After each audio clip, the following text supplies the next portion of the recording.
Good morning. This is KELOLAND on the go with all you need to know in news and weather as you start your day. A 62-year-old man is in the Minnehaha County Jail facing rape charges. Ricky SIOUX faces 2 counts of rape along with 3 counts of sexual contact with a person incapable of consenting. Authorities arrested SIOUX last Wednesday on a warrant. The crimes allegedly took place between May and August of this year. According to the jail log, he is being held on a $15,000 bond. A former pharmacist is accused of stealing drugs from the hospital and pharmacy where he worked. Cody Karstensen made his first appearance in federal court Wednesday afternoon. He's accused of taking several prescription medications, including morphine and oxycodone, between June of 2019 and February of this year. Court papers say he took the drugs from Landman Youngman Memorial Hospital and the Scotland Pharmacy.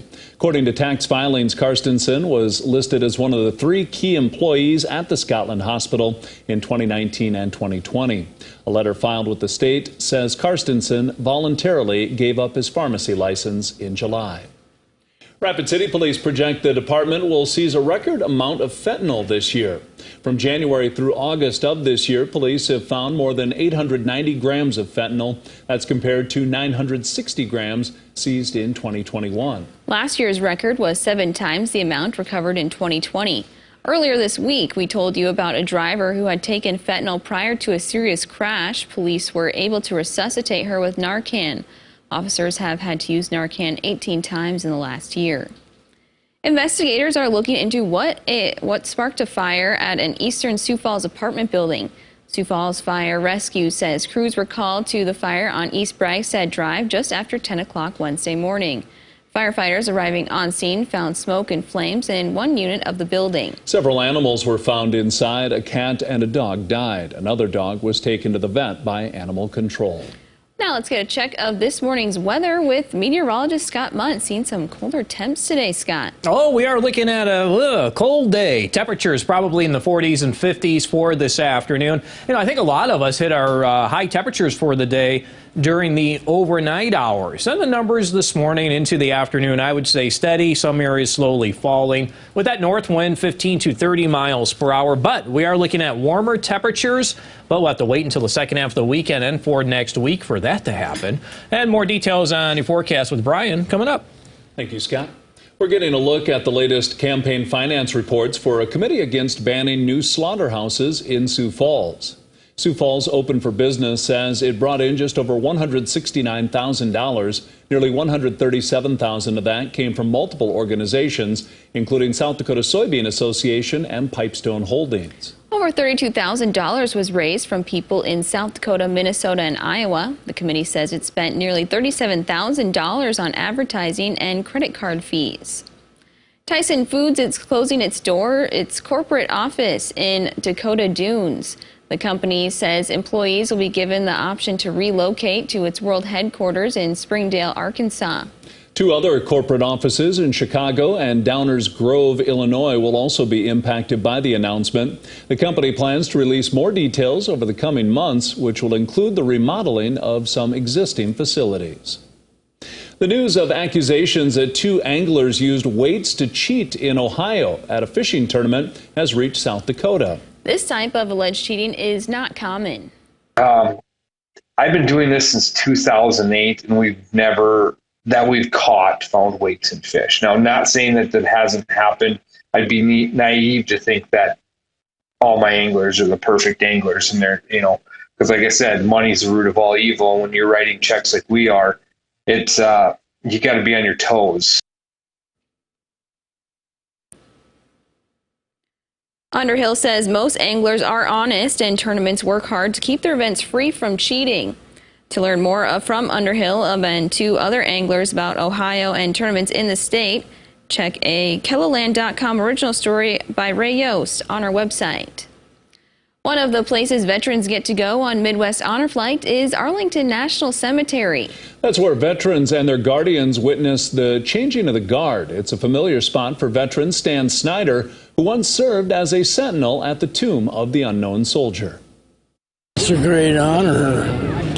You're representing, you're protecting the tomb of all the heroes of this country, of all the people who served in this country and all the people who died for our freedom.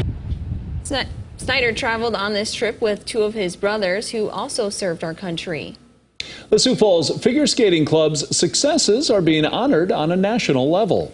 The club earned the 2022 Club Excellence Award from U.S. Figure Skating for all the updates they have made to both their business plan and community engagement over the past few years.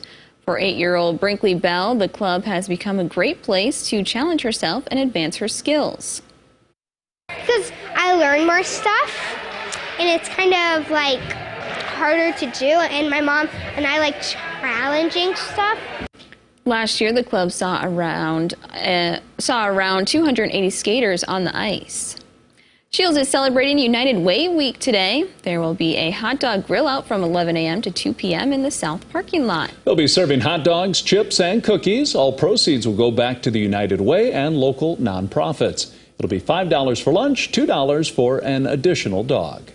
And that's a look at some of our top stories. Now let's get one last look at your weather with meteorologist Brian Karstens. Brian? All right, our weather forecast after a cooler start to the day in the northeast. We are looking at those temperatures not climbing much today. I still think Sioux Falls will be in the 50s this afternoon. Aberdeen will kind of come back here closer to 50, but then even some scattered showers in portions of western South Dakota. And then tonight, clouds in the far west will keep those temperatures up a little bit. And then also, we could argue that case across southwest Minnesota, northwest Iowa. In between, places like Aberdeen and Mobridge, low to mid-20s. Sioux Falls will be right there, close to a frosty 31 or 32 in the morning. And then tomorrow, yeah, even with sunshine, these numbers not very impressive.